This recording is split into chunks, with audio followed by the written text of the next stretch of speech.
Your weather, traffic, and top stories are just a few minutes away. First, though, we're getting an update on the high-profile shooting at the White House Correspondents' Dinner. Thanks for joining us. I'm Corey Rose. And I'm Drew Carney. This was, of course, one of the biggest stories over the weekend. Investigators are reviewing right now what the suspect reportedly wrote to family members.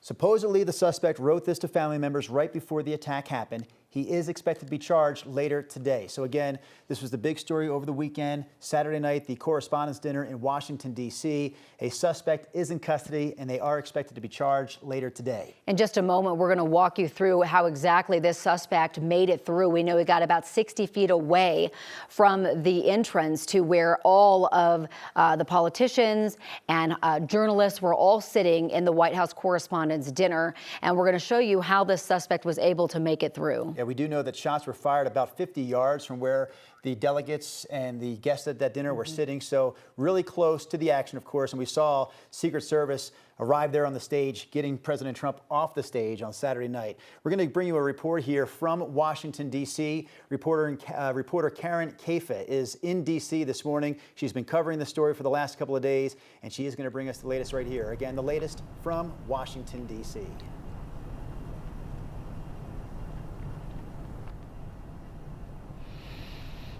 Yesterday, the acting U.S. Attorney General Todd Blanche said the suspect in Saturday night's shooting was not cooperating with investigators. But today, we could learn a little bit more about what investigators have found on their own so far, as the suspect is expected to be arraigned in federal court.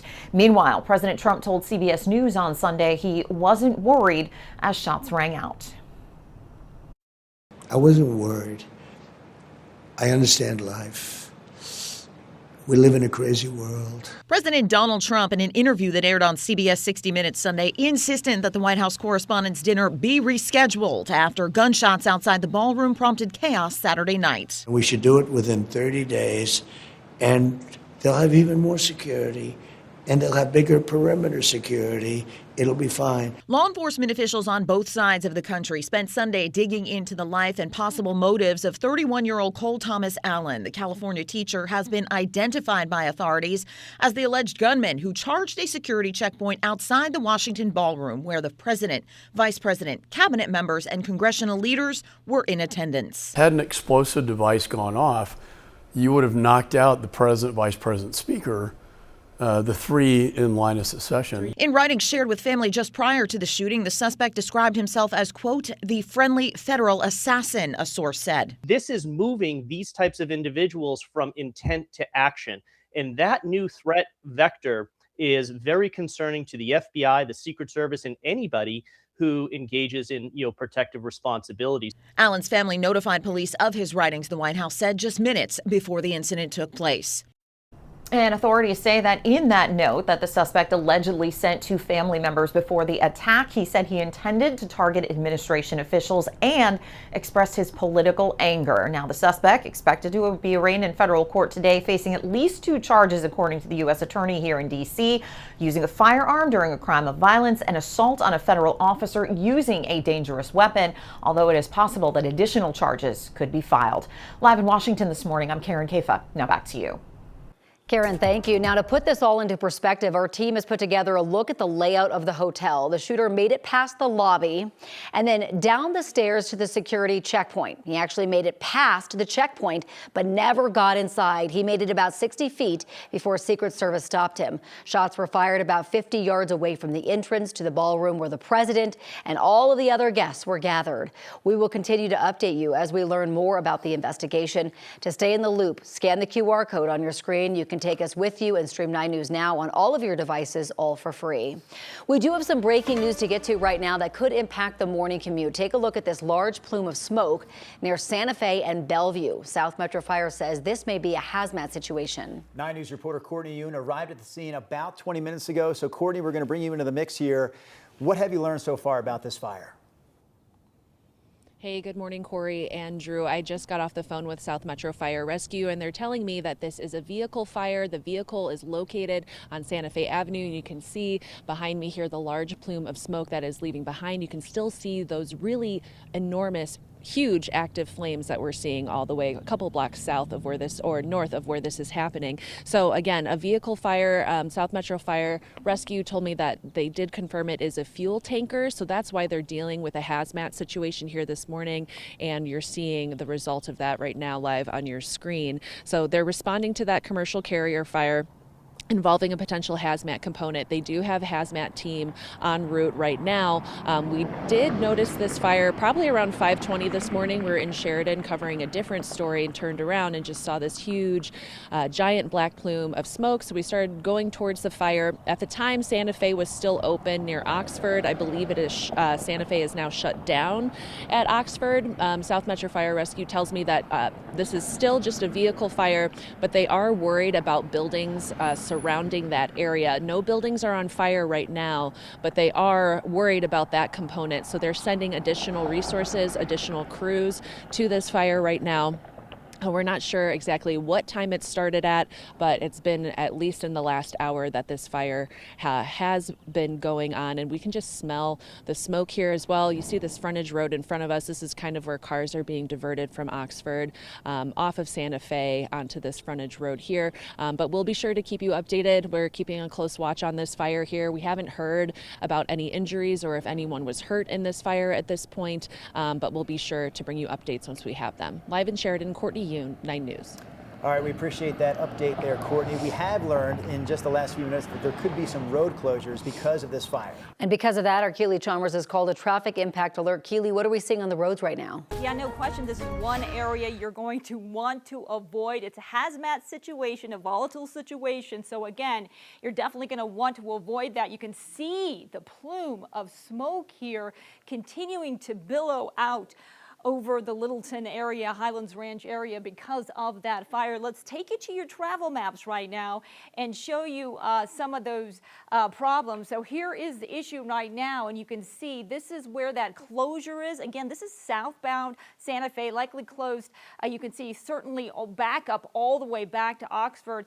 Southbound Santa Fe between West Union and Bellevue, that is where that vehicle fire is right now. And again, crews on scene trying to get a hold and get a handle on this fire, but you can tell it is an active fire right now. Drivers should likely avoid this area, no question. If you're heading down south, you could always take 285 to either 470 or I-25 just to avoid this area, because again, crews will likely be on scene for quite some time. Also want to deal with this crash. It actually has been cleared. There was a crash southbound I-225 at 6th Avenue. It's been cleared, so we're seeing the green light, easygoing traffic there as well. Well, thank you so much, Keely. Especially over towards the Eastern Plains, we are seeing that dense fog. I mean, look at this tower cam towards Burlington.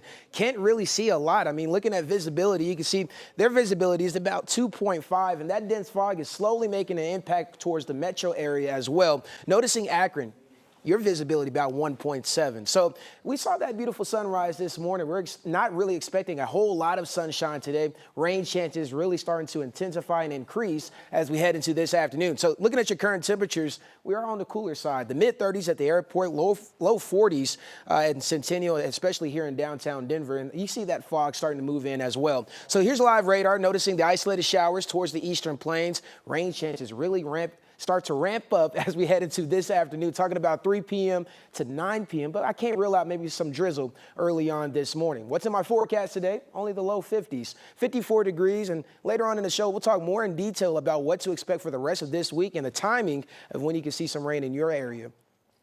Thank you. Right now, Thornton police are looking for this man connected to a homicide investigation from last week.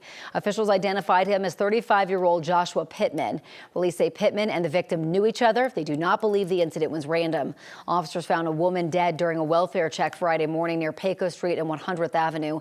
Anyone who sees Pittman is asked to contact the Thornton Police Department.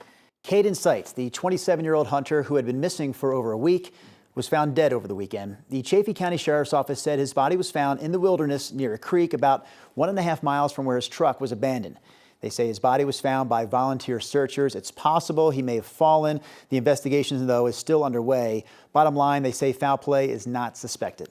Two people are injured after a car crashed into the second story of a church in Colorado Springs. Take a look at this. This happened Saturday night around 9:40. They say a Subaru WRX failed to make a turn, veered off the road, went airborne, and slammed into the side of the church. The 18-year-old driver was taken to the hospital with life-threatening injuries. A 14-year-old passenger was also taken to the hospital with serious injuries. It's unclear how they're doing this morning. CSP is investigating the crash. A heads up this morning for anyone who rides scooters in the city. A new scooter company we know is coming to Denver, and today, city council leaders will vote to replace Lime and Bird with Vio. This is a big change. 9 News reporter Janelle Finch joins us live with how nonprofits are making sure the people they serve are aware of this change.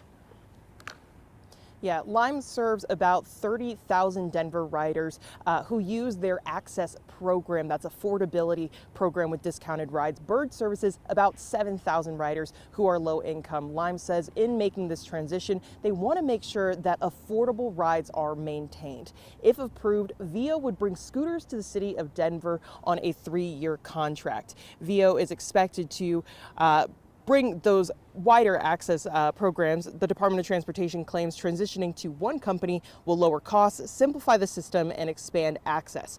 Dottie says Vio offers a wide range of vehicles, including seated scooters and cargo bikes. One nonprofit says 75% of people using their mobile pantry rely on Lime rides. Leaders are trying to bridge the information gap that could occur in the phase out of Lime and Bird. So it's really critical and important that people now know that Lime is transitioning out, Vio is transitioning in. Lime rep says that once Vio launches, users should be prompted with a question on whether or not they want to enroll in their Access program. If approved, service would begin Friday. Live in Denver, Janelle Finch, 9 News.